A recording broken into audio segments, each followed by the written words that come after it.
The Mayan town of Tabi, about 200 kilometers southwest of Cancun, is home to about 400 people. Its dusty streets and modest homes don't suggest wealth, but the land's bounty of corn, squash, beans, and fruit made it a perfect place to raise a family. That has changed since Eunice Bechuc moved here 28 years ago. Even if you plant crops, the soil only gets drier with all the sun. And if there's no water, how do we water it? So even if we are doing our part, if the soil doesn't produce, what else can we do? Corn is to Mexico what rice and bread are to much of the rest of the world.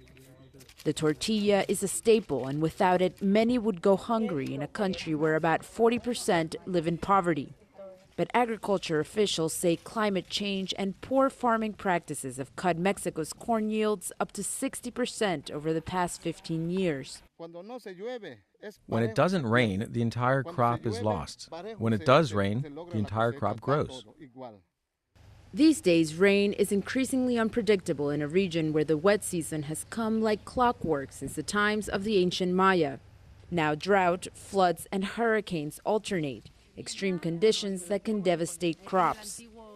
Locals, too, are beginning to adapt in order to survive, turning away from old slash-and-burn techniques that left fields barren after just a few seasons. Now they clear rocks and other debris from the soil and mix in organic fertilizers to create sustainable fields.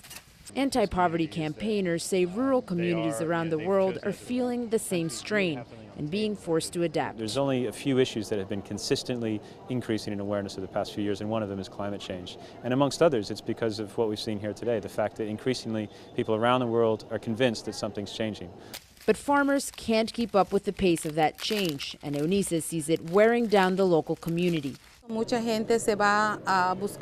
people are leaving to find other places to work. Many go to the touristy area, where I've been told they practically become slaves for others. In Tabi, hopes go out for a solution from global leaders and distant powers that could, at home, help bring back the rain.